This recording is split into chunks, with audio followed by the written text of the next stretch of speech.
Terminal Cilegon selalu tampak sibuk di permukaan, namun di balik hiruk-pikuknya tersimpan ketegangan yang nyaris bisa diraba oleh siapapun yang baru menginjakkan kaki. Para pedagang kecil menunduk saat melintas di sudut-sudut tertentu, seolah ada bayangan besar yang terus mengawasi gerak-gerik mereka. Di mata orang luar, ini hanyalah terminal biasa, tetapi bagi yang mengenal sejarahnya, tempat ini adalah wilayah tanpa hukum yang dikuasai oleh satu nama, Santoso Gondrong. Santoso, dengan rambut gondrong sebahu dan tatapan tajam yang selalu mengintimidasi, berjalan seperti raja tanpa mahkota. Setiap langkahnya mengundang bisik-bisik, dan setiap bisik-bisik selalu berhenti ketika ia menoleh. Ia bukan sekadar preman, ia adalah simbol ketakutan yang sudah berakar di hati para pedagang. Tak ada yang berani menolak permintaannya, karena satu penolakan bisa berarti hilangnya lapak, barang dagangan, atau bahkan keamanan diri. Pagi itu, kabut tipis masih menggantung di sekitar terminal ketika Santoso muncul dari warung kopi langganannya. Ia menyeruput rokok sambil mengawasi pedagang yang mulai membuka lapak. Tidak ada senyum, tidak ada sapaan, hanya tatapan tajam yang memperingatkan semua orang agar tetap patuh. Anak buahnya mengikuti dari belakang, berjalan dengan gaya congkak yang seolah meniru ketua mereka. Seorang pedagang sayur yang sudah tua hampir menjatuhkan keranjang karena terburu-buru memberikan uang harian kepada salah satu anak buah Santoso. Si preman hanya terkekeh kecil, menerima uang itu dengan malas tapi penuh superioritas. Di sisi lain terminal, seorang ibu penjual nasi uduk merapatkan tubuhnya ketika Santoso lewat, seperti berusaha menghindari badai yang bisa meletup kapan saja. Santoso menikmati pemandangan itu, ketakutan yang merayap, kepatuhan yang lahir dari teror. Baginya, ini bukan hanya soal uang, ini soal pengakuan, soal membuktikan bahwa dialah penguasa terminal. Ia telah bertahun-tahun membangun reputasi menyeramkan itu, dimulai dari perkelahian-perkelahian kecil hingga bentrokan besar yang membuatnya dijuluki Gondrong Besi. Di tengah kesibukan pagi, beberapa anak kecil berlari melewati Santoso dan langsung berhenti ketika melihat wajahnya. Mereka membelalak, lalu cepat-cepat mengubah arah lari. Santoso hanya mendengus, tidak marah, tetapi seolah menikmati bagaimana bahkan anak-anak pun tahu batas wilayah keberaniannya. Terminal ini seperti panggung besar, dan ia adalah sosok antagonis yang semua orang tahu harus dihindari. Di kejauhan, suara klakson bas dan teriakan kernet menggema, tetapi suara-suara itu tidak mampu menenggelamkan aura gelap yang menyelimuti wilayah kekuasaan Santoso. Setiap pedagang menjalankan rutinitas dengan langkah terukur, takut membuat kesalahan kecil yang bisa memancing amarah sang preman. Semua tahu, ketenangan Santoso sama berbahayanya dengan kemarahannya, keduanya sama-sama bisa membawa malapetaka. Pagi itu tampak biasa bagi semua orang, tetapi ada sesuatu yang tak kasat mata bergerak pelan di balik keramaian. Santoso berdiri di tengah terminal, seperti selalu, tanpa tahu bahwa hari itu adalah awal dari perubahan besar. Sebuah perubahan yang akan mengguncang reputasinya, menggoyahkan rasa jumawanya, dan membuka lembaran baru yang tak pernah ia bayangkan. Terminal Cilegon sedang menunggu badai yang datang bukan dari preman atau geng rival, melainkan dari seorang pemuda sederhana yang bahkan belum terlihat di antara kerumunan. Kabut pagi mulai terangkat ketika sebuah gerobak sederhana memasuki area terminal. Rodanya berdecit pelan, berbeda dengan roda gerobak pedagang lain yang terbiasa bergerak tergesa. Gerobak itu berhenti di sisi yang jarang dipakai pedagang tetap. Di baliknya berdiri seorang pemuda berwajah tenang, tubuh ramping, dan mata yang tampak terlalu teduh. Untuk berada di tempat sekeras terminal Cilegon, kain penutup gerobak bertuliskan, "Somai Raka, fresh dan halal." Pergerakan pemuda itu tidak mencolok, namun justru karena itulah beberapa pedagang memperhatikannya. Mereka saling berpandangan dengan ekspresi cemas, menyadari satu hal, pendatang baru jarang bertahan lama di sini, apalagi tanpa izin Santoso. Tetapi pemuda itu tampak tidak menyadari bayangan gelap yang menaungi terminal. Ia bersiul pelan sambil menatap panci kukusan dan mangkuk-mangkuknya. Ketika ia membuka tutup kukusan, aroma harum somai mengepul lembut dan terbawa angin pagi. Pedagang di dekatnya sempat terdiam, bukan karena somai itu, tetapi karena keberanian atau mungkin ketidaktahuan pemuda tersebut membuka lapak tanpa bertanya kepada siapapun. Di terminal ini, hal kecil seperti itu bisa memicu badai besar. Raka, begitulah nama yang tertera di gerobaknya, mulai memotong jeruk limau, memeriksa saus kacangnya, dan menata kerupuk tanpa gugup sedikit pun. Tidak ada rasa takut terlihat di wajahnya, hanya ketenangan yang aneh, seperti seseorang yang sudah lama berdamai dengan dirinya sendiri. Seorang pedagang sayur mendekatinya dan berbisik pelan, memperingatkan bahwa ia harus melapor ke Santoso. Namun Raka hanya tersenyum ramah dan mengucapkan terima kasih, seolah tidak menganggap itu ancaman. Senyum Raka justru membuat pedagang itu makin cemas. Anak ini tidak tahu bahaya, gumamnya sambil melangkah mundur. Mata beberapa pedagang lain saling bertemu, dan dalam tatapan mereka ada rasa khawatir yang sama. Terminal sedang kedatangan seseorang yang terlalu tenang di tempat yang tidak pernah memberi ruang bagi ketenangan. Tak lama kemudian, dua anak buah Santoso yang sedang berkeliling melihat gerobak baru itu. Mereka berhenti, melirik satu sama lain, dan menunjukkan senyum sinis. Keduanya berjalan mendekat dengan langkah yang dibuat lebih keras dari biasanya, memastikan semua orang mendengar kedatangan mereka. Para pedagang sekitar langsung merunduk, pura-pura sibuk, berharap tidak terseret dalam masalah yang tampaknya akan segera meletus. Namun Raka tetap sibuk mengaduk saus kacang dan tidak menoleh sampai salah satu anak buah Santoso menyenggol gerobaknya. Bukan senggolan keras, tapi cukup untuk memberi pesan. Saat Raka mendongak, ekspresinya tetap sama, tenang, ramah, tanpa sedikit pun jejak ketakutan. Sikap itu justru membuat kedua preman muda itu saling bertatapan bingung. Jarang ada pedagang yang berani menatap balik tanpa gemetar. Di kejauhan, di dekat warung kopi, Santoso gondrong memperhatikan kejadian itu dengan mata sempit penuh kecurigaan. Ia tidak mengenal pemuda itu. Ia tidak menyukainya, dan yang paling membuatnya terus memperhatikan, pemuda itu tampak sama sekali tidak terpengaruh oleh bayangan kekuasaan yang selama ini membuat semua orang tunduk. Saat itu, Santoso belum tahu, tetapi kedatangan pemuda penjual somai ini adalah awal dari sesuatu yang akan menggoyahkan singgasananya. Santoso masih berdiri di depan warung kopi ketika anak buahnya memberi isyarat dari kejauhan. Mereka menunjuk ke arah gerobak somai baru itu dengan wajah setengah mengejek, seolah mengatakan, ada yang perlu dibereskan. Namun yang membuat Santoso mengernyit bukan gerobaknya, melainkan pemuda di belakangnya. Ada sesuatu pada ketenangan Raka yang terasa berbeda, sesuatu yang tidak cocok dengan gambaran pedagang kecil yang biasanya gemetar melihatnya. Ia melangkah perlahan mendekat, tidak buru-buru karena ia tahu setiap langkahnya akan menarik perhatian dan menebar teror yang ia butuhkan. Para pedagang yang melihat Santoso mulai bergerak langsung menyingkir seperti gelombang yang membuka jalan bagi badai. Beberapa bahkan buru-buru menyembunyikan uang hasil dagang pagi mereka, seolah takut tiba-tiba diminta setoran. Tambahan, dari kejauhan, Raka baru menyadari kehadiran sosok besar itu ketika bayangan Santoso jatuh panjang di atas gerobaknya. Raka menoleh, dan sekali lagi ia menyambut dengan senyum sopan. "Pagi, Bang," ucapnya ringan, seolah yang berdiri di depannya hanyalah pelanggan biasa. Para pedagang sekitar langsung menutup mulut, takut mendengar respons Santoso.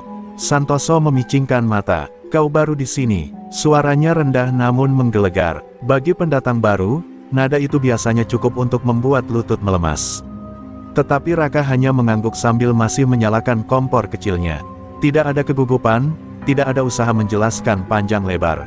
Sikap itu membuat Santoso merasakan sesuatu yang jarang ia rasakan, ketertarikan, sekaligus kecurigaan. "Ada aturan di sini," lanjut Santoso, kini mencondongkan tubuh. "Semua pedagang harus koordinasi sama gue. Tapi kayaknya lu belum ngerti." "Iya." Tangan Santoso menepuk bagian samping gerobak, lebih keras dari yang dilakukan anak buahnya tadi, sekadar untuk menunjukkan kuasa. Namun reaksi Raka tetap sama, tenang, tak ada perubahan raut wajah. Bahkan, ia berkata pelan, "Maaf, Bang. Saya cuma mencari rezeki halal.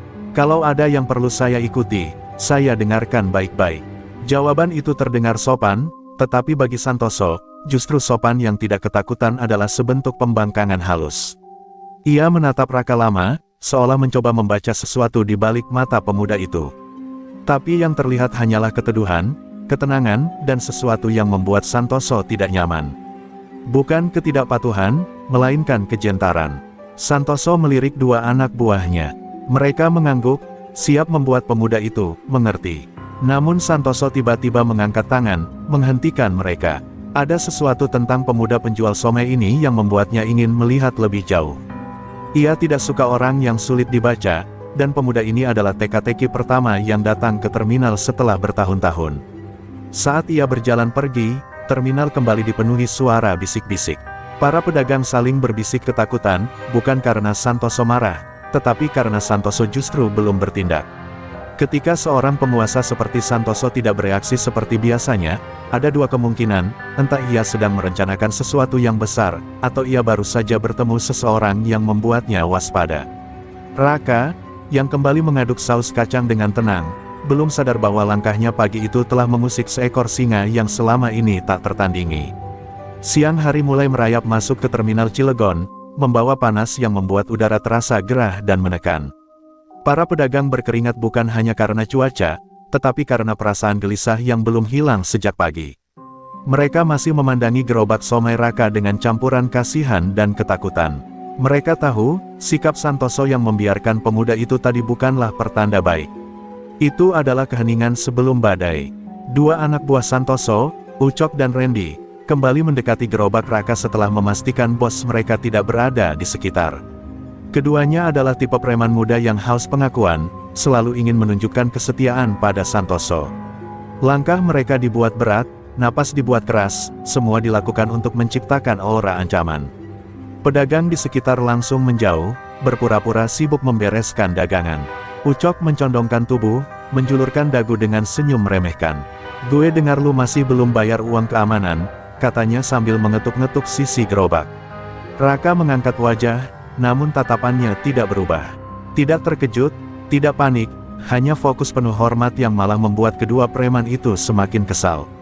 Raka menaruh sendok kayu, lalu menjawab dengan nada sopan, "Maaf, Bang. Belum ada yang menjelaskan secara resmi. Kalau ada aturannya, saya dengar baik-baik. Saya cuma ingin berdagang dengan jujur." Kata-kata itu lembut, namun entah kenapa terasa seperti tembok tenang yang tidak bisa ditembus oleh intimidasi. Ucok mengerutkan kening, ia terbiasa melihat pedagang memelas, bukan berbicara setenang air. Randy mendekat lebih agresif. Ia menyenggol mangkuk-mangkuk yang tertata rapi hingga beberapa hampir jatuh, membuat beberapa pedagang menahan napas. "Ini bukan soal jujur atau enggak, Somai," ujar Randy dengan nada meremehkan. "Ini soal lu harus ngerti tempat ini punya yang ngatur. Dan kalau lu ngeyel, tempat lu bisa hilang kapan aja." Namun yang membuat situasi memburuk adalah reaksi Raka yang tetap sama tenangnya. Ia memungut mangkuk yang hampir jatuh, membersihkannya, lalu menatap kedua preman itu dengan mata yang sayup namun tajam dalam cara yang sulit dijelaskan. Seolah ia melihat mereka bukan sebagai ancaman, tapi sebagai orang-orang yang tersesat. Tatapan seperti itu jarang terlihat di terminal ini, dan justru membuat Ucok dan Randy merasa seperti direndahkan tanpa satu kata pun. Ucok akhirnya mendecakkan lidah dan menarik kerah baju Raka. Para pedagang terhenyak, beberapa bahkan memalingkan wajah karena tak tega melihat apa yang akan terjadi.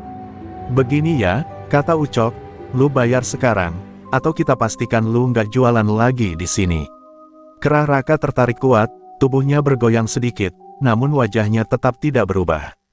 Tidak ada ketakutan, hanya kepasrahan yang anehnya tidak tampak sebagai kelemahan, melainkan keyakinan bahwa ini belum saatnya ia melawan.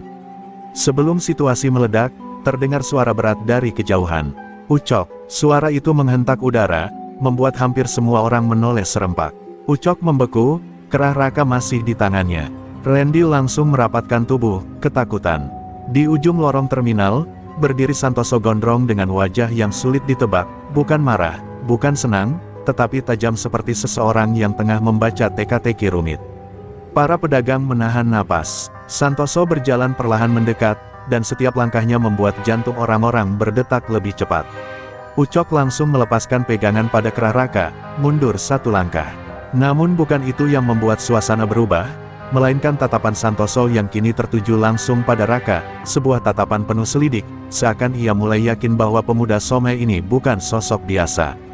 Subuh tadi ia hanya curiga, tetapi sekarang, firasatnya mulai berubah menjadi peringatan.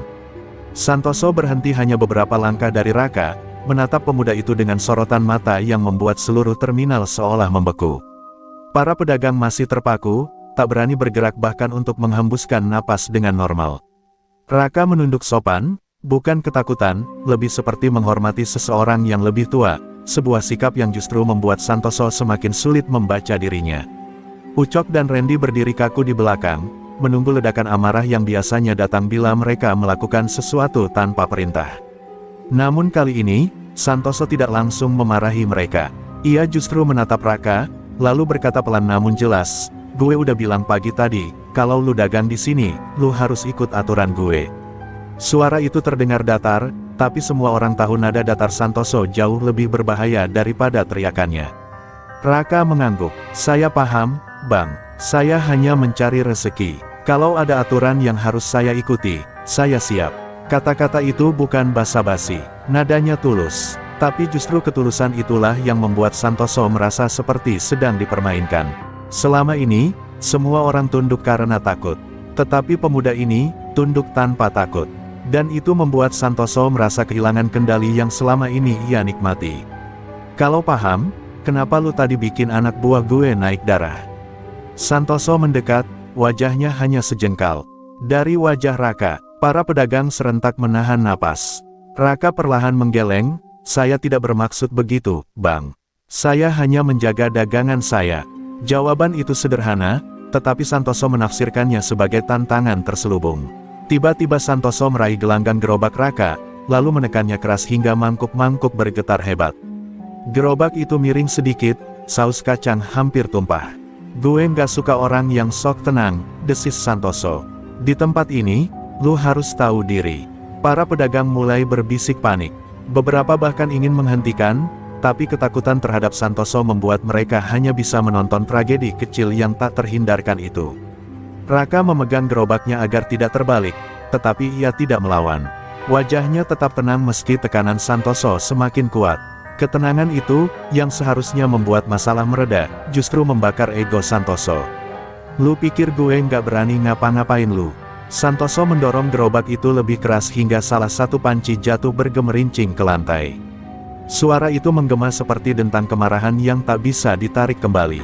Beberapa orang mencoba mendekat, namun langkah mereka langsung terhenti ketika Santoso melirik sekilas dengan tatapan maut.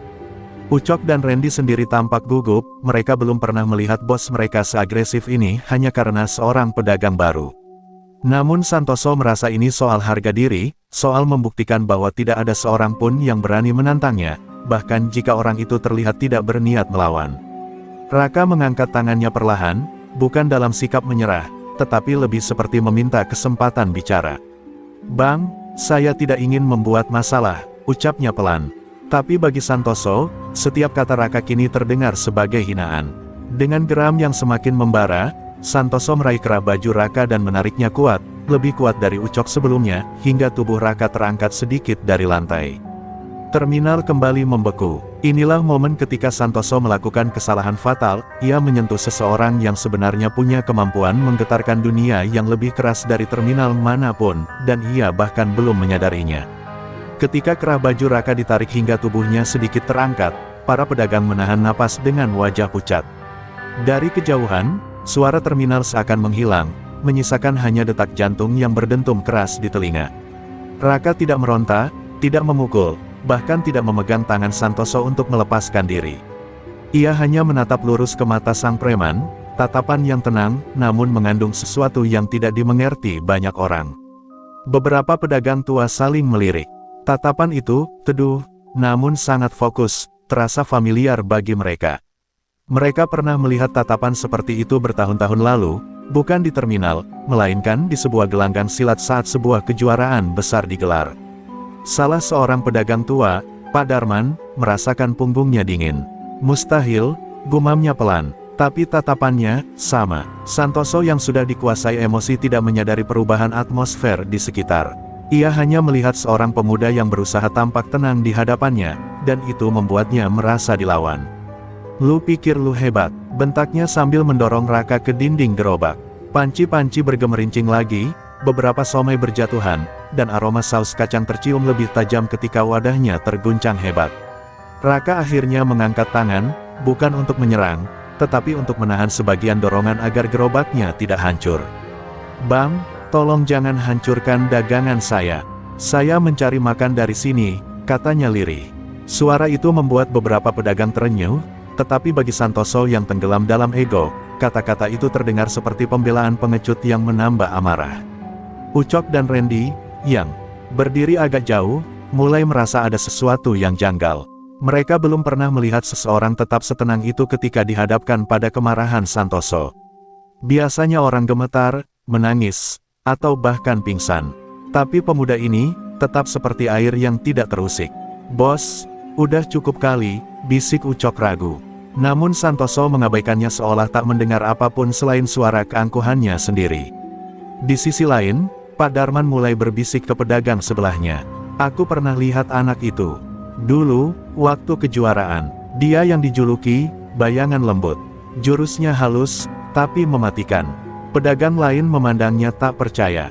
Bagaimana mungkin seorang pendekar bisa berakhir menjual somai sederhana di terminal? Namun semakin mereka mengamati wajah Raka, semakin mereka merasa ingatan itu bukan sekadar kebetulan.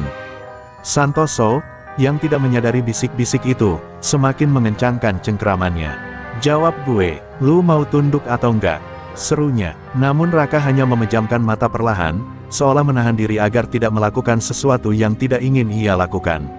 Ada ketegangan aneh dalam pose itu, bukan ketakutan, melainkan pengendalian diri yang sangat kuat.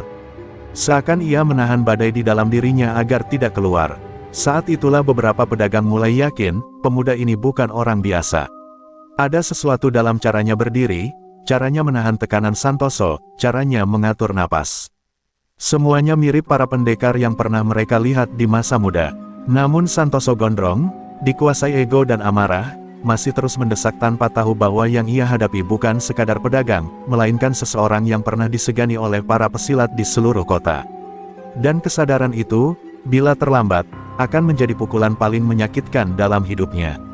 Sore menjelang malam, terminal mulai sepi.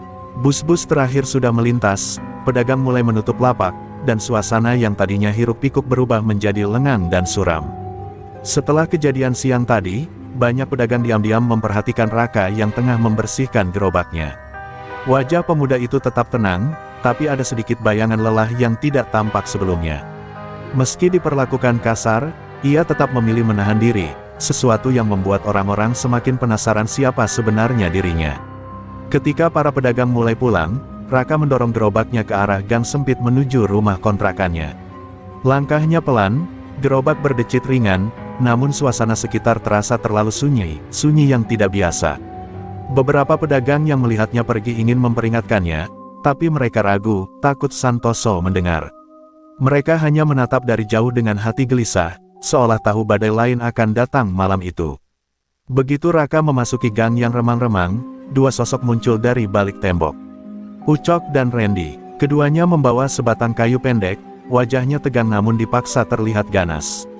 Mereka bukan bergerak karena keberanian, tetapi karena tekanan dari Santoso yang masih menyimpan kemarahan besar sejak siang. "Lu pikir lu bisa seenaknya bikin bos gue kesel?" ujar Ucok dengan suara rendah namun penuh dendam yang dipaksakan. Raka menghentikan langkah, nafasnya stabil. Ia melihat kedua preman itu tanpa emosi, seolah sudah menduga ini akan terjadi. "Saya tidak bermaksud membuat masalah," katanya pelan. Namun bagi Ucok dan Randy, setiap kata dari bibir Raka justru terasa seperti ejekan. Mereka mendekat dengan langkah agresif, mencoba menciptakan ketakutan yang seharusnya muncul secara alami pada korban mereka, tapi lagi-lagi, tidak ada tanda itu pada Raka. "Udah lama gak ada yang bikin bos gue malu," kata Randy sambil menepuk kayunya ke telapak tangan. "Jadi malam ini lu bakal dapat pelajaran." Ucok langsung menyerang lebih dulu, mengayunkan kayu ke arah punggung Raka. Pada detik itu, beberapa pedagang yang mengintip dari jauh menutup mulut mereka, tak sanggup melihat apa yang akan terjadi. Mereka yakin pemuda itu tidak punya peluang melawan dua preman bersenjata. Namun sesuatu yang aneh terjadi. Raka memutar tubuhnya sedikit, dan pukulan Ucok hanya menghantam udara. Gerakannya tidak keras, tidak kasar, justru sangat halus, seperti angin yang menyelinap pergi.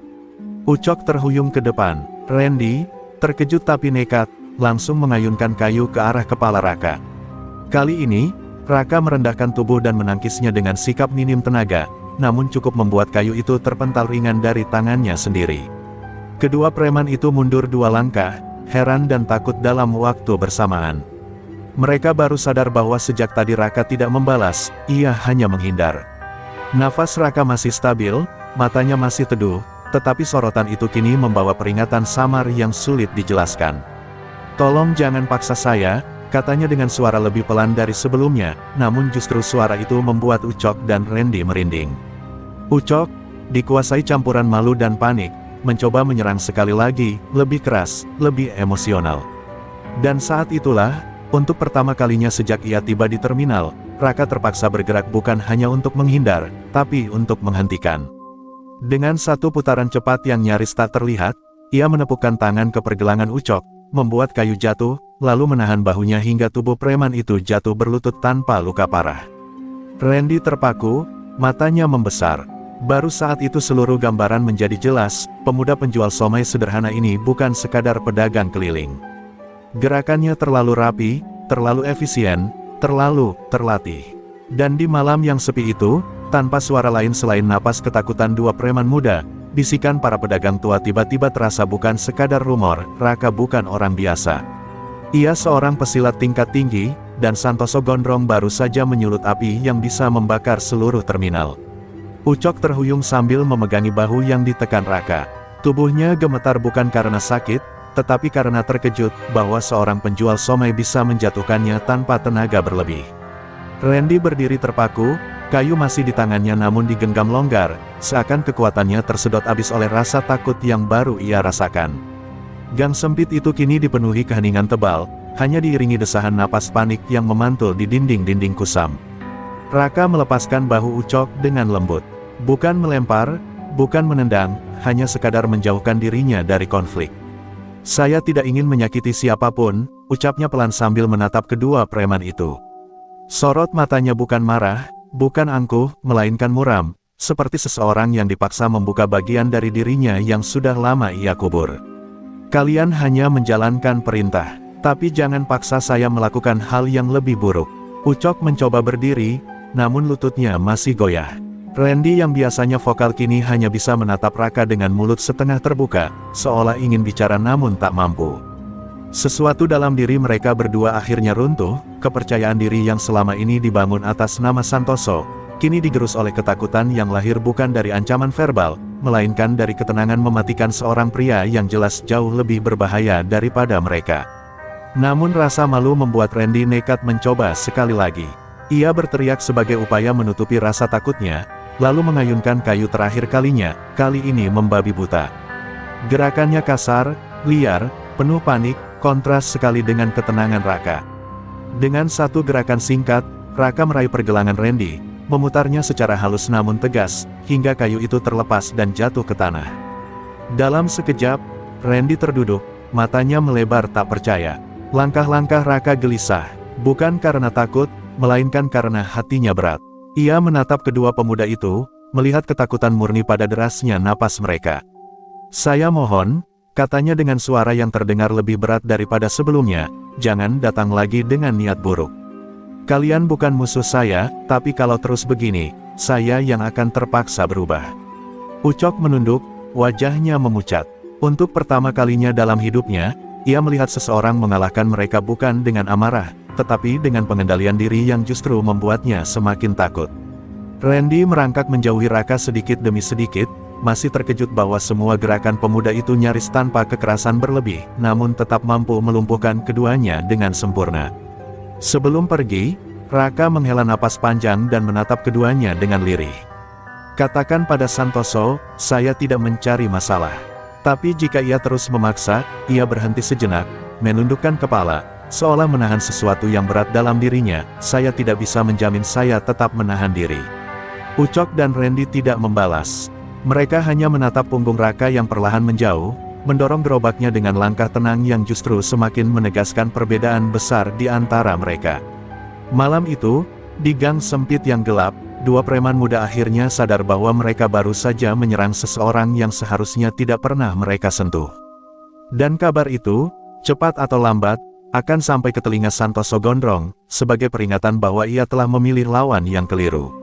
Pagi berikutnya, terminal belum benar-benar hidup ketika kabar tentang penyergapan malam tadi mulai menyebar diam-diam, seperti asap dari kayu basah yang merayap pelan namun pasti. Para pedagang yang melihat sekilas kejadian itu menceritakan ulang dengan suara bergetar, berusaha menutupi ketakutan sambil merangkai potongan-potongan peristiwa.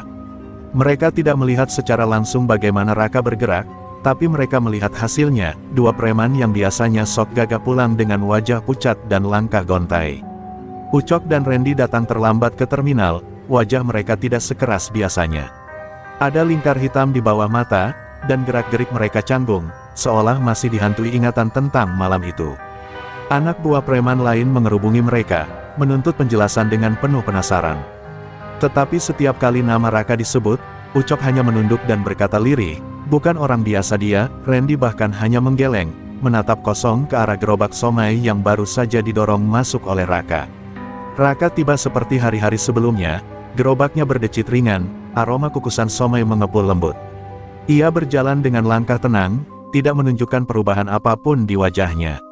Tidak ada tanda kemenangan, tidak ada sikap jumawa.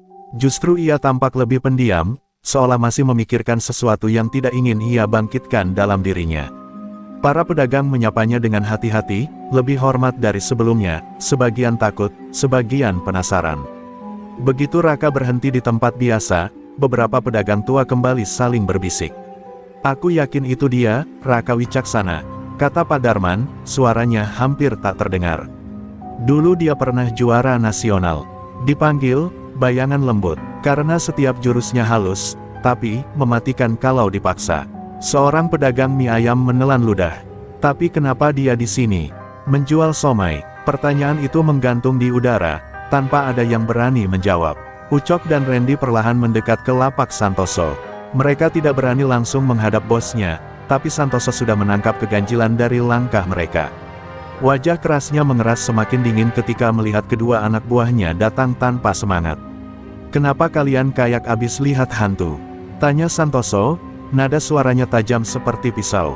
Randy menelan ludah, sementara Ucok memejamkan mata, mencoba merangkai kata. Bos, Ucok akhirnya bicara pelan.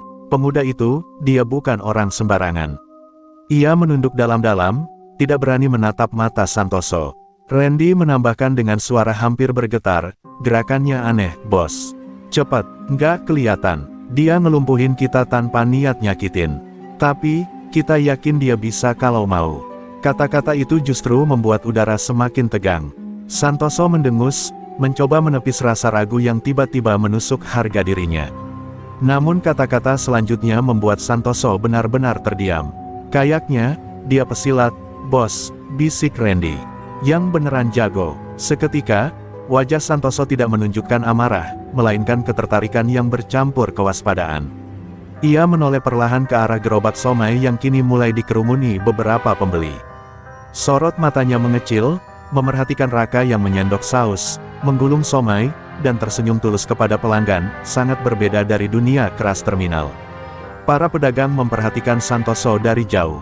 Mereka tahu, tatapan seperti itu berbahaya.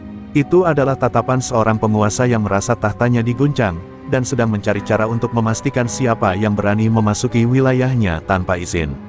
Mereka tahu Santoso bukan tipe yang mundur hanya karena kabar atau cerita. Ia adalah tipe yang ingin melihat sendiri, atau menjatuhkan sendiri, orang yang dianggap mengusik kekuasaannya. Dan di tengah riuh kecil pagi itu, satu hal menjadi jelas bagi semua orang yang memperhatikan, benturan besar tidak bisa lagi dihindari. Raka telah menunjukkan satu sisi dirinya, dan Santoso Gondrong tidak akan diam sampai ia tahu persis siapa pemuda tenang yang membuat dua tangan kanannya ketakutan. Terminal Cilegon sedang menahan napas, menunggu sesuatu yang jauh lebih besar dari sekadar ribut pedagang dan preman. Konflik sesungguhnya baru saja dimulai.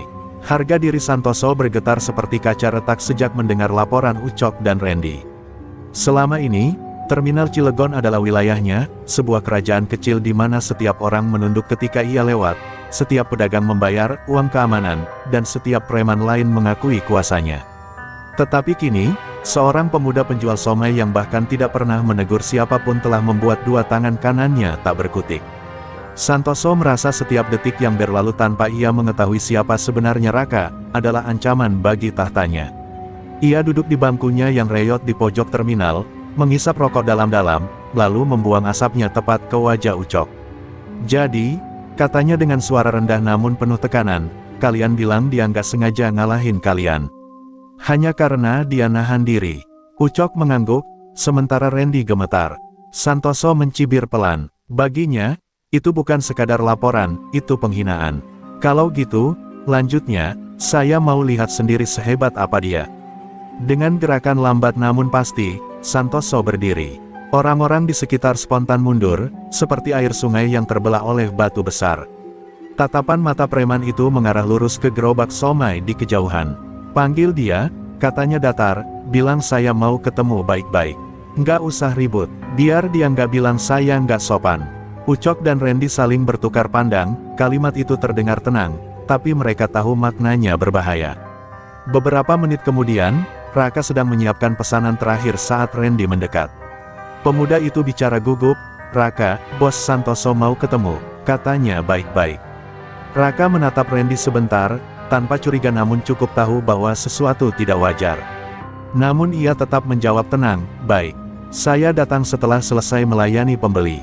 Randy mengangguk cepat, mundur sambil menelan rasa takut yang kembali naik ke tenggorokan.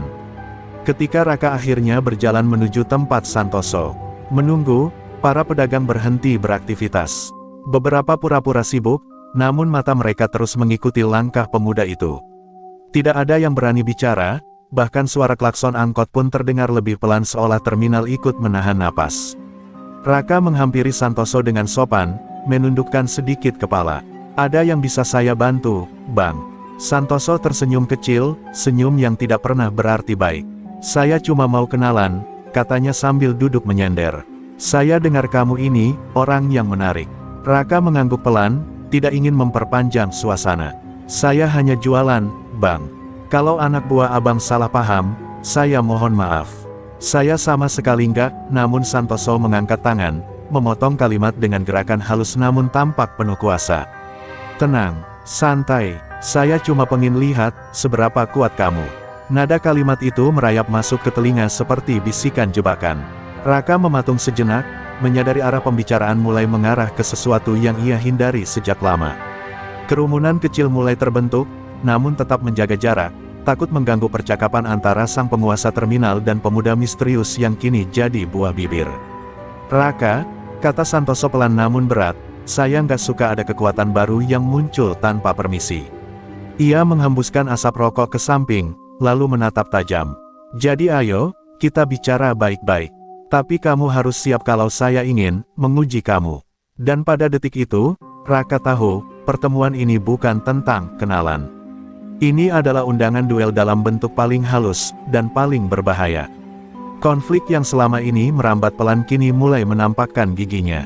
Malam turun dengan cepat, meninggalkan terminal Cilegon dalam suasana senyap yang jarang terjadi. Lampu-lampu kuning temaram memantulkan bayangan panjang di lantai beton yang kotor, sementara kios-kios sudah menutup setengah pintunya. Hanya suara angin yang membawa aroma oli dan sisa makanan, membuat suasana seperti ladang pertempuran yang menunggu ledakan berikutnya. Raka berjalan perlahan menuju titik pertemuan, area belakang terminal, tempat bus-bus rusak ditinggalkan dan jarang ada orang lewat. Santoso sudah menunggu, berdiri dengan tangan terlipat di dada. Wajahnya tampak redup diterpa cahaya lampu yang sebentar-sebentar berkedip, menambah aura mengancam pada sosoknya. Meski tidak membawa anak buah, kehadirannya saja sudah cukup membuat udara terasa berat. Raka berhenti sekitar 2 meter di depannya, menghela napas panjang sebelum membuka percakapan. Bang Santoso, saya datang bukan untuk cari masalah. Terminal ini sudah tenang tanpa harus ada yang ditindas. Santoso tertawa kecil, namun senyumnya tidak menyiratkan kebaikan. Omongan kamu halus, ya. Tapi kamu ngerti siapa saya? Ia melangkah maju, bayangannya menelan separuh wajah Raka. Saya ini yang bikin tempat ini jalan. Saya yang ngatur. Kalau saya hilang, kekacauan mulai. Jangan sok mengajari saya tentang ketenangan. Raka menatapnya dengan keteguhan seorang guru yang menasihati murid nakal, bukan dengan ketakutan seperti orang lain. Bang, kekuasaan yang memaksa orang takut nggak pernah bertahan lama. Saya percaya abang sebenarnya bisa jadi pemimpin yang lebih baik, tanpa kasar, tanpa memalak. Orang-orang di terminal ini, ia menoleh ke sekitar, sebenarnya capek hidup dalam ketakutan. Perkataan itu seperti menyiram bensin ke bara yang sudah lama membakar dada Santoso. Matanya menyipit, rahangnya mengeras. Kamu ngomong seolah-olah kamu lebih ngerti hidup dari saya. Suaranya turun 1 oktav, dingin seperti baja. Saya kasih tahu kamu, nak, saya nggak suka orang bijak-bijakan di depan saya. Apalagi kalau dia punya kemampuan yang bisa ngancem posisi saya. Raka menurunkan pandangannya sejenak, bukan menyerah, melainkan kecewa. Saya mencoba bicara, baik-baik, tapi kalau abang tetap memaksa jalan keras, ia mengangkat kepala. Sorot matanya berubah tajam, saya tidak akan mundur. Keheningan merayap cepat di antara mereka. Tidak ada suara kendaraan, tidak ada orang lewat. Hanya derik seng dari atap bas tua yang tertiup angin. Lalu Santoso melempar puntung rokok ke tanah dan menginjaknya. Baik, katanya lirih namun penuh tantangan. Kamu mau damai, tapi saya mau tahu batas kamu. Kita lihat siapa yang lebih layak dihormati di terminal ini. Raka mengambil posisi berdiri stabil, tidak menunjukkan agresi, tetapi jelas siap jika harus bertahan. Saya bukan mau dihormati, Bang, katanya pelan. Saya cuma nggak mau lihat orang lain diperlakukan semena-mena. Dan pada momen itu, tanpa perlu aba-aba, ketegangan yang sejak awal tertahan akhirnya pecah, membawa duel yang tidak lagi bisa dihindari. Terminal yang gelap menjadi saksi awal pertarungan dua dunia, kekuasaan tanpa batas, berhadapan dengan prinsip seorang pesilat yang mencoba mengubur masa lalunya. Begitu duel dimulai, Santoso maju duluan dengan teriakan parau, melayangkan pukulan lurus ke arah wajah Raka. Namun Raka hanya bergeser setengah langkah, membuat pukulan itu mengenai udara kosong. Gerakannya begitu ringan dan halus, seolah angin malam sendiri yang memindahkan tubuhnya. Santoso mengerang frustrasi dan mengayun pukulan kedua, lebih cepat, lebih keras, tetap saja tak menyentuh apapun selain bayangan Raka. Semakin lama, ritme pertarungan berubah menjadi seperti tarian. Santoso menyerang dengan tenaga mentah, sementara Raka menghindar dengan gerakan minimalis, hampir tak terlihat. Bahkan dentuman kaki Santoso di lantai beton terdengar lebih keras daripada benturan apapun yang terjadi. Raka tak membalas satu pun serangan, hanya menangkis, mengalihkan, dan mengendalikan momentum, membuat Santoso kelelahan sendirian. Dalam satu momen ketika Santoso kehilangan keseimbangan setelah menendang terlalu jauh, Raka menepuk ringan bahunya, membuat tubuh besar itu terpental ke samping dan jatuh berlutut. Tidak sakit, tidak keras. Justru seperti teguran lembut. Santoso mendongak, napasnya tersengal, mata merah oleh amarah bercampur ketidakpercayaan. Diam kamu, lawan beneran kalau berani, bentaknya sambil bangkit terpincang. Raka hanya menggeleng pelan. Saya tidak di sini untuk melukai, Bang. Ketika Santoso kembali mengayun tinju besar ke arah dadanya, Raka bergerak cepat, menangkap pergelangan tangan Santoso, memutarnya sedikit, dan menahan titik saraf di bawah siku.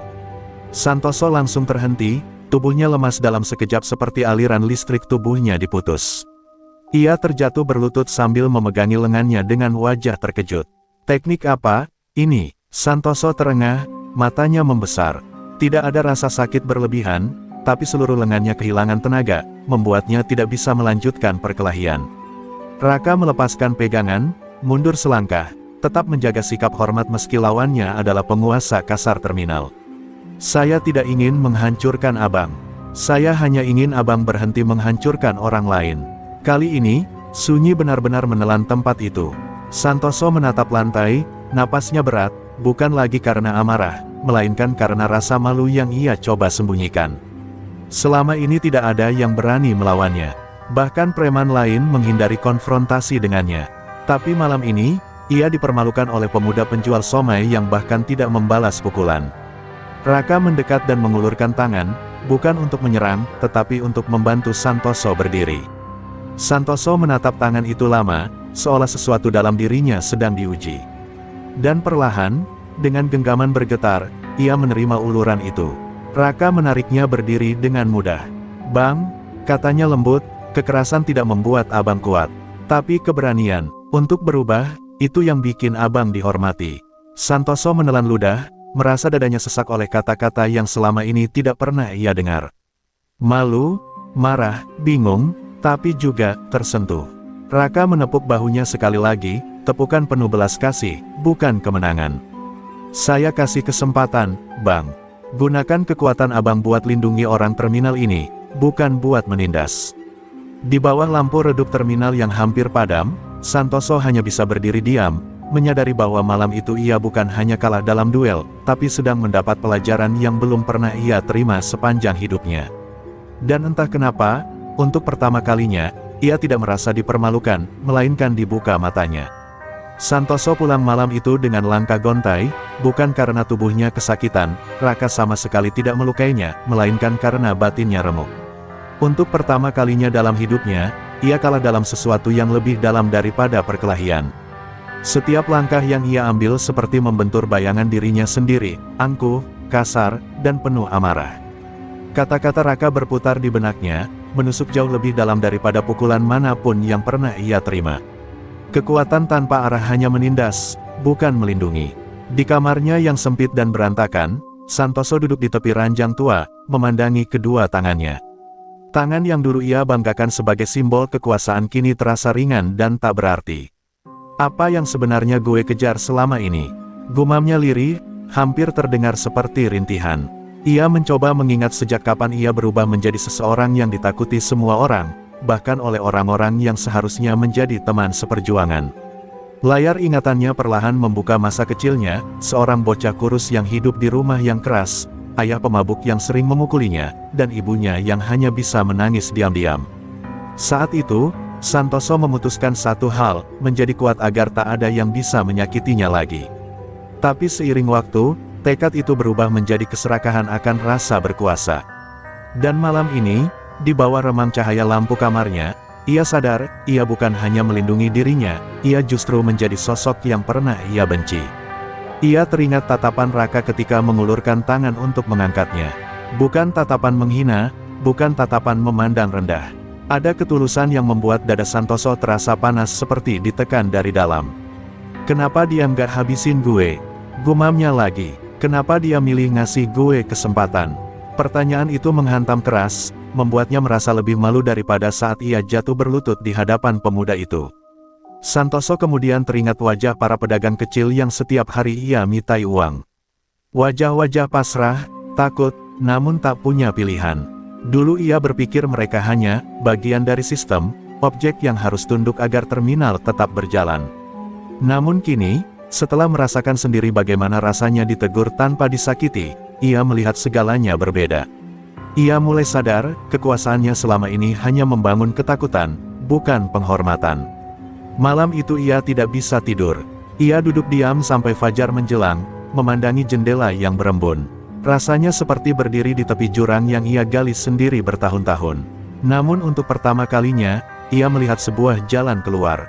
Jalan yang ditawarkan oleh seseorang yang bahkan tidak punya alasan sedikit pun untuk menolongnya. Raka telah menunjukkan sisi kekuatan yang tidak pernah Santoso kenal, kekuatan yang tenang, penuh kendali, dan tidak digerakkan oleh ego. Ketika ayam jantan mulai berkokok di kejauhan, Santoso menarik napas panjang dan menegakkan punggungnya. Ia belum tahu bagaimana memulai, belum tahu bagaimana memperbaiki kesalahan yang ia tumpuk selama ini. Tapi satu hal sudah pasti, ia tidak ingin kembali menjadi Santoso yang kemarin. Kalau Raka, percaya gue bisa berubah, katanya pelan, mungkin gue harus coba. Di luar, matahari mulai naik, menerangi terminal yang sebentar lagi akan sibuk kembali. Dan untuk pertama kalinya, Santoso bangkit bukan sebagai penguasa, tetapi sebagai seseorang yang ingin memperbaiki hidupnya. Pagi berikutnya, terminal Cilegon terasa berbeda. Udara yang biasanya penuh ketegangan kini terasa lebih ringan, seperti beban lama perlahan terangkat. Para pedagang membuka lapak tanpa terburu-buru, tidak lagi menoleh berulang kali ke arah pojok terminal untuk memastikan apakah Santoso dan anak buahnya akan datang meminta uang keamanan. Mereka belum tahu apa yang terjadi malam sebelumnya, tetapi firasat mereka mengatakan ada sesuatu yang berubah. Santoso berjalan memasuki terminal dengan langkah yang jauh lebih pelan dari biasanya. Tidak ada aura ganas, tidak ada tatapan tajam penuh ancaman. Pundaknya sedikit merosot, dan wajahnya tampak lebih tenang, meski ada kegugupan kecil yang ia sembunyikan. Para pedagang refleks menegang ketika melihatnya, namun Santoso hanya mengangguk pelan pada mereka, seolah meminta izin untuk lewat. Perubahan kecil itu saja sudah membuat beberapa pedagang saling pandang, bingung sekaligus lega. Ucok dan Randy menghampirinya dengan wajah cemas. Mereka mengira Santoso akan memerintahkan balas dendam atau setidaknya mengembalikan wibawanya. Namun Santoso hanya menghela napas sebelum berkata, kita stop semua penarikan. Mulai hari ini, nggak ada lagi uang keamanan. Ucok hampir menjatuhkan rokok di tangannya, sementara Randy membeku. Keduanya menatap bos mereka, mencari tanda apakah ini lelucon atau jebakan. Tapi yang mereka lihat hanyalah ketulusan yang belum pernah mereka kenal dari pria itu. Para pedagang yang mendengar kabar itu langsung bereaksi. Ada yang berseru lega, ada yang hampir meneteskan air mata sambil tersenyum. Akhirnya, gumam seorang ibu penjual gorengan. Bertahun-tahun hidup dalam bayang-bayang, tambah Pak Darman pelan. Perubahan ini terasa seperti mimpi. Namun melihat Santoso yang berdiri di tengah kerumunan tanpa ancaman di wajahnya membuat semua orang percaya keajaiban itu benar-benar terjadi. Tidak lama kemudian, Raka datang mendorong gerobak somainya seperti biasa. Ia menatap suasana terminal yang lebih tenang, lalu melihat Santoso berdiri sendirian sambil memperhatikan pedagang satu persatu. Ketika pandangan mereka bertemu, Santoso menunduk sedikit. Bukan tunduk sebagai kekalahan, melainkan sebagai penghormatan. Raka membalas dengan senyum tipis, merasa lega melihat perubahan yang ia harapkan mulai berakar. Santoso kemudian mendekati beberapa pedagang, membantu mengangkat tumpukan sayuran, bahkan membantu seorang bapak tua yang kesulitan mendorong gerobak penuh barang. Tindakan sederhana yang dulu mustahil ia lakukan kini terasa seperti langkah kecil untuk menebus masa lalunya. Para pedagang awalnya kikuk, tapi perlahan mereka mulai menerima bantuan itu dengan hangat. Sesuatu yang dulu dingin kini mulai mencair. Ucok dan Randy, meski masih kebingungan, mengikuti jejak bos mereka. Randy membantu mengatur parkir tanpa meminta uang sepeser pun, sedangkan Ucok membawakan galon untuk seorang nenek pedagang es teh. Mereka tidak mengerti sepenuhnya perubahan Santoso, tetapi mereka tahu satu hal, bos mereka yang dulu keras seperti batu kini berubah karena seorang penjual somai yang bahkan tidak pernah marah. Hari itu, Terminal Cilegon untuk pertama kalinya dalam bertahun-tahun terasa seperti tempat yang hidup. Tidak ada teriakan ancaman, tidak ada wajah tegang. Pedagang tertawa, sopir angkot bercanda, dan udara terasa bersih meski penuh asap kendaraan. Semua orang tahu, perubahan ini terjadi karena dua hal, kekalahan Santoso, dan kebaikan Raka. Dan di antara kerumunan yang kembali bernapas lega, itu, Raka berdiri diam sejenak, melihat semua yang terjadi. Ia tidak pernah ingin menjadi pahlawan. Ia hanya ingin damai. Namun hari itu, ia menyadari bahwa terkadang, sebuah kebaikan kecil pun bisa mengubah dunia seseorang, bahkan dunia sebuah terminal. Beberapa minggu setelah perubahan besar di Terminal Cilegon, kehidupan mulai menemukan ritmenya yang baru. Raka tetap datang setiap pagi dengan gerobak somainya, menyapa para pedagang dengan senyum hangat yang kini dibalas dengan lebih tulus daripada sebelumnya. Namun di balik rutinitasnya yang sederhana, ada sesuatu yang berbeda. Raka tidak lagi sekadar menjadi penjual somai. Ia menjadi sosok yang diam-diam dihormati oleh lingkungan itu, bukan karena kekuatannya, melainkan karena kebaikan yang ia tebarkan. Di sela waktu berjualan, Raka mulai melatih silat untuk anak-anak sekitar terminal. Mereka berkumpul di lapangan kecil dekat halte tua setiap sore, tertawa sambil mencoba mengikuti gerakan yang ia ajarkan. Latihan-latihan itu bukan bertujuan untuk menjadikan mereka petarung, melainkan untuk menumbuhkan disiplin, keberanian, dan kepekaan. Raka mengingatkan mereka, silat itu bukan buat mukul orang. Silat itu buat jaga diri, dan jaga hati. Anak-anak mengangguk serius, meski sesekali tertawa karena gerakan sendiri yang kacau. Santoso sering datang diam-diam, berdiri di kejauhan sambil memperhatikan. Wajahnya kini jauh lebih manusiawi, tidak lagi diselimuti ketegangan dan ego. Terkadang ia membantu merapikan lapangan, terkadang memberi minum pada anak-anak yang kelelahan. Ia tidak ikut campur dalam latihan, tetapi kehadirannya menjadi bukti bahwa ia sedang memulai hidup baru, hidup yang ia pilih sendiri, bukan yang dibentuk oleh rasa takut. Terminal pun berubah semakin damai. Tidak ada lagi pungutan liar, tidak ada wajah-wajah muram yang menghindar ketika preman lewat. Santoso kini menjaga terminal bukan sebagai penguasa, tetapi sebagai pelindung. Ia menertibkan parkir, membantu pedagang kecil dari gangguan luar, bahkan pernah mencegah perkelahian sopir dengan cara yang jauh lebih bijak dibanding dirinya yang dulu. Para pedagang menatapnya dengan rasa hormat baru, rasa hormat yang tumbuh bukan dari ancaman, tetapi dari perubahan. Ucok dan Randy, yang dulu menjadi penakut dan sok gagah, kini menemukan jalannya masing-masing. Ucok membantu menjaga ketertiban sambil bekerja paruh waktu sebagai kuli muatan, sementara Randy mulai bekerja sebagai penjaga parkir resmi. Keduanya perlahan berubah di bawah pengaruh Santoso yang kini mencontohkan sisi yang lebih dewasa. Mereka tidak lagi memandang Raka sebagai ancaman, melainkan sebagai guru yang mereka hormati dari jauh. Suatu sore, saat terminal mulai lengang, Santoso menghampiri Raka yang sedang mengelap gerobaknya. "Rak," katanya sambil menggaruk belakang kepala, "kalau bukan karena kamu, mungkin gue tetap jadi setan terminal." Raka tersenyum tipis. "Yang berubah itu Bang Santoso sendiri. Saya cuma nuduhin pintunya." Santoso tertawa kecil, tawa yang dulu tidak pernah ia punya. "Tapi tanpa kamu, gue nggak bakal lihat pintu itu." Mereka berdiri sejenak, memandangi terminal yang kini lebih hidup dan ramah daripada sebelumnya. Raka merasa damai yang sudah lama ia cari setelah masa lalunya sebagai pesilat ternama ia tinggalkan.